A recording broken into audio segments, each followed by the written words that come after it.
savez, il y a des fois où est-ce que quand on retrouve quelqu'un, on dit « Ah, je suis tellement content de te retrouver, puis comment ça va? » Mais d'autres fois, quand tu retrouves quelqu'un, tu dis « Ouais, content que tu sois là. » C'est de même que je me sens ce matin. Salut Frédéric. Salut Michel, tu te sens comme le 1 ou le 2? Le 2. Oh boy. Ah non, écoute, la semaine passée, Valérie Cléroux me dit, là, il a essayé d'aller en Algérie à sa conférence.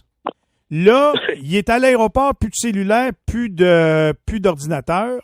Et là, le monde qui devait aller à sa conférence, certains ont été arrêtés, puis il y en aurait même une coupe en prison. Puis là, il s'énerve pas mal. Fait que ça m'inquiétait pas pire. Fait que je suis content de t'entendre rire ce matin, mon Fred. C'était moins drôle la semaine passée, mais pour faire une histoire courte, comme je t'avais dit, j'allais en Algérie pour une conférence. Et puis je suis passé par la Corse avant. C'est longtemps que je voulais y aller, là, qui est un endroit magnifique, mais vraiment magnifique. Puis il y a beaucoup de similitudes entre la Corse et le Québec, hein, l'autodétermination, la langue. Bon, bref, c'était absolument génial. Et moi, j'ai des amis qui sont en Algérie, qui sont des amis kabyles, qui est, comme si tu veux, l'espèce de minorité linguistique là-bas qui est réprimée par le régime depuis une bonne 60aine d'années. Mm-hmm. J'avais déjà dirigé un ouvrage avec des Kabyles à l'époque, là, particulièrement à partir du Maroc. Bref, je suis un petit peu connu dans ce milieu-là.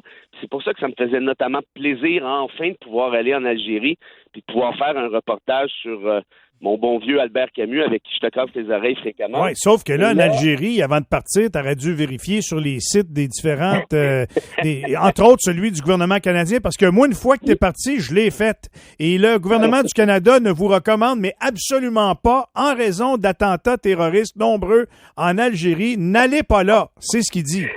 Écoute, je l'avais vu, honnêtement, puis tu connais mon petit côté cow-boy. Oui. Je me suis dit, c'est pas grave, je suis invité à la conférence, j'y vais, puis bon, c'est parce que si tu te fies sur le gouvernement canadien pour voyager, là, tu vas aller à Notre-Dame-du-Lot puis Saint-Jérôme, ça va être à peu près ça. Alors, je te dis, j'y vais quand même, mais j'ai une bonne amie qui, elle, connaît encore mieux les Kabyles que moi, est en contact direct et constant avec eux là-bas pour toutes sortes de raisons. Et elle, quand elle a su que j'allais en Algérie, elle dit, là, tu peux pas y aller, là, tu revires d'abord. Je dis, non, arrête ça, Mylène, c'est pas grave. Ça va aller, c'est une conférence qui est organisée, c'est sérieux. Elle dit oui, mais elle dit là, tu comprends pas à quel point le niveau de violence est en train d'augmenter depuis quelque temps. Et comme de fait, là, je commence à regarder ça, puis là, il y a une jeune fille d'une 20aine d'années qui vient d'être, écoute, c'est affreux, là, d'être calcinée, brûlée par le régime parce qu'elle a refusé une demande en mariage. Et là, on se comprend bien, là, je ne critique d'aucune manière les Algériens en disant ça, je critique le régime actuel. C'est vraiment pas la même chose. Et là, je me dis, OK, ouais, bof, ça brasse, mais ça devrait pas me toucher comme tel. Et là, je commence à recevoir, en fait, des nouvelles. Donc, 2 profs kabyles qui essaient d'aller en France. Ils ne sont pas capables de sortir du territoire algérien. Le gouvernement les emprisonne. Ils sont soupçonnés de terrorisme à l'unité nationale. Imagine-toi, là, des profs universitaires qui s'en vont faire une conférence en France sur des droits linguistiques. Donc, exactement ce que moi, je m'en vais faire, mais là-bas. Et là, elle me dit, toi, là, t'es fiché, là, parce que j'ai déjà écrit ce livre-là, comme je te disais. Puis aujourd'hui, Google, c'est pas trop sorcier, savoir qui est un ennemi du régime. Et là, je dis, c'est pas grave, c'est pas grave. Bref, j'y allais, là. Dans ma tête, là, c'était clair. Puis d'ailleurs, ça a commencé, c'était aujourd'hui, à vrai dire. Et là, est arrivé un coup de barre. Elle s'est informée encore plus précisément avec ses collègues qui sont là. Et là, il y en a un qui nous a écrit des textos en disant non, c'est vraiment pas une bonne idée que Bérard vienne parce que ce qui va arriver, c'est qu'une fois qu'il va débarquer à l'aéroport, on va le forcer à signer un papier comme quoi il remet son ordinateur et son cellulaire pour quelques jours. Là, je dis, mais je peux pas remettre mon cellulaire et mon ordinateur, 1, à personne, parce que j'ai un principe, puis 2, c'est pas de vos affaires, puis 2, qu'est-ce que tu veux que je fasse, moi, en Algérie, si j'ai pas de téléphone, puis j'ai pas d'ordinateur, je peux pas écrire, je peux pas faire mes chroniques. Mm-hmm. Et là, si tu refuses de signer le papier en question, là, tu es soupçonné de terroriste à l'unité nationale. Alors là, soit qu'il te renvoie dans l'avion à coup de pied au derrière, ça qui est le meilleur des scénarios, ou on t'emprisonne, puis on essaie de te faire jaser un peu, puis de voir qu'est-ce que tu fais ici, puis c'est qui tes chums ici, puis qui t'a invité ici, puis tout le tralala. Et là, j'ai dit, non, ça n'a pas de bon sens, là, cette histoire-là. Fait que j'ai essayé de corroborer tout ça avec d'autres personnes. Ça a été corroboré, en effet. Je dis, OK, mais disons que je signe pas, puis je me de m'en aller, je sais pas moi, à Oran plutôt que d'aller à Alger. Je dis, non, c'est pas comme ça que ça marche, c'est pas toi qui décide. Je dis, OK, puis disons que j'essayais tout, là. Disons que je leur remets un téléphone qui serait pas le mien. Ouais. Puis je débarque quand même. Tu sais, j'ai pensé à tout. Oui. Je débarque à Oran, mais c'est parce qu'une fois que tu débarques là, il te colle quelqu'un aux fesses, là. Tu peux pas partir dans la nature comme ça, là. Je dis, OK, puis si je fais ma conférence, bien, si tu fais ta conférence, il y a des agents du gouvernement qui sont là pour te surveiller de A jusqu'à Z.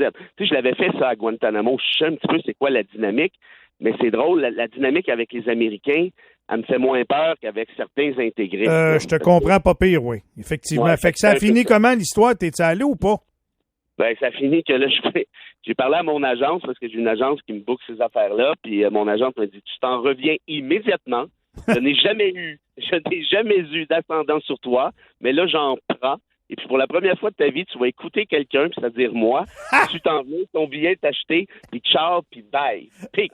Fait que j'ai dit, bon, ben, Claude, je pense qu'on vient de régler la question, mais mon agence qui s'appelle Claude, je pense qu'elle a nécessairement pris la bonne décision pour moi, parce que je t'avoue que ça me tentait quand même. Non, mais toi, je le sais, t'es un cowboy, toi, t'as peur de rien, puis à la limite, tu sais, tu veux, je veux pas te dire tu veux provoquer, mais oui, pas mal, finalement. Puis, soyons honnêtes. Mais tu sais, à un moment donné, on arrive au point de bascule. Puis, je pense que tu as pris une bonne décision, là, mettons. Je pense que, écoute, c'est en plein ça, Michel. On était au point de bascule. Puis j'en ai fait des affaires comme ça, peut-être un peu trop. Puis à chaque fois, moi, je t'avoue que ça me... Comment je te dirais ça? C'est même pas une question de... Oui, ça m'excite un peu, mais c'est beaucoup plus le fait que je trouve ça, puis ça, je te le dis en toute sincérité, mon ami, ça me met à l'envers, moi, ces situations-là. Ça me fâche. Il y a des mots d'église qui me viennent en tête qui se disent pas à la radio, parce que je trouve ça dégueulasse. Vous allez m'empêcher d'aller faire une conférence. Et là, c'est pas une conférence sur le terrorisme, là. C'est une conférence sur des droits linguistiques d'une minorité linguistique qui est réprimée et qui est donc vue comme une ennemie du régime. Et moi, par définition, je suis vu comme une ennemie du régime. Mais qu'est-ce qu'on fait de mal là-dedans? À rien. Mais tu sais, Fred, je comprends très bien ton point de vue, mais je vais te faire une analogie. C'est comme la madame, ça y tentait d'aller faire du yoga au Capitole la journée qu'ils ont défoncé de partout puis qu'ils ont rentré. C'était peut-être pas le meilleur timing. Comprends-tu? Ouais. J'ai pas suivi cette histoire. Non, mais je veux dire, c'est un peu... C'est un parallèle, tu sais. Toi, tu t'en vas là avec des bien bonnes intentions, puis tu t'en vas prêcher la bonne parole puis le bon langage, mais malheureusement, ça brasse. Là, c'est ça. Mais t'es pas obligé de me croire, mais moi, l'idée en fait, personne va me croire, mais c'est pas grave. Moi, je sais que c'est vrai. Mais l'idée d'être emprisonné quelques jours dans une prison, disons, algérienne, puis voir comment ça se passe, j'aimerais vraiment ça. Imagine les chroniques que ça ferait, le livre que ça ferait, ce serait malade. Tout à fait. Mais là, le problème, c'est que si jamais t'en ressors pas, ça fait pas un gros livre, tu sais.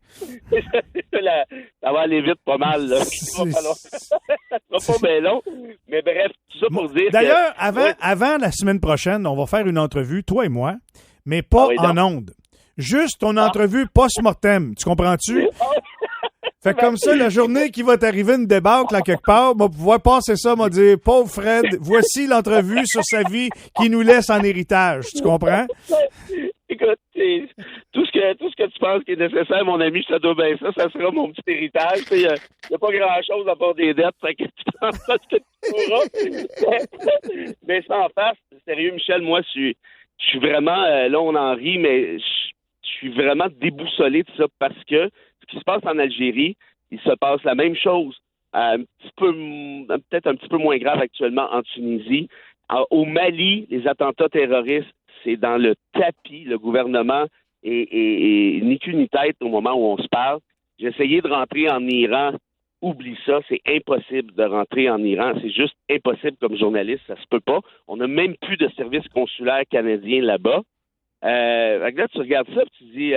OK, tu sais, c'était vraiment le fun, la Corse, là, j'ai vraiment tripé solide. Mais là, ça veut dire que plusieurs endroits dans le monde sont rendus trop, disons-le franchement, trop imperméables pour pouvoir même aller faire la lumière sur ce qui se passe.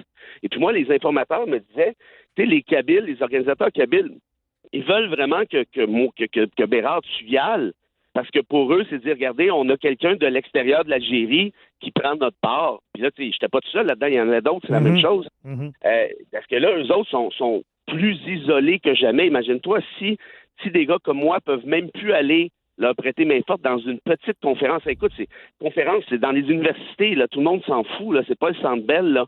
On n'a même plus moyen de faire ça. C'est de l'intellectuel, ouais. Ben, imagine-toi à quel point ils sont encore plus isolés. Ça, honnêtement, je trouve ça super triste. Écoute, je te donne deux options. Ou bien tu nous parles de la commission parlementaire sur les mesures d'urgence, parce que je sais que tu as beaucoup de choses à dire là-dessus. Demain matin, OK? Je te l'offre. Ou encore, ou encore t'attends jeudi, c'est comme tu veux. Ah ben non, ben moi je me lève demain sans problème pour toi, mon ami. Bon, ben c'est fait. Demain matin, même heure, c'est réglé. Même heure, bon, parfait. Si tu m'avais dit 5 heures, j'aurais dit, écoute, je vais peut-être prendre jeudi, mais 7h15, c'est bien correct. Bingo, on vient de s'entendre là-dessus. On a-tu une petite citation pour quitter ce matin? Oui, écoute, ça va te surprendre, mais pour détendre l'atmosphère, je vais te citer Rock et Belles Oreilles. Eh bien, tabarouette, c'est bien la première fois que tu nous sors ça.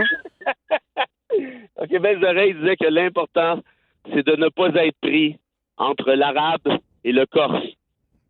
C'est, va te dire une affaire, c'est des circonstances à matin, mon frère. J'espère que tu as compris quelque chose. Continue à écouter Rock et Belles Oreilles, tu vas grandir, OK? Je savais que tu serais le public cible pour ce genre de choses-là. Hey Fred, gros câlin, mon vieux. Content que tu sois là, puis surtout d'être la personne que tu es. Merci beaucoup. C'est moi qui te remercie pour exactement les mêmes raisons, puis on se reparle demain matin. Bye bye.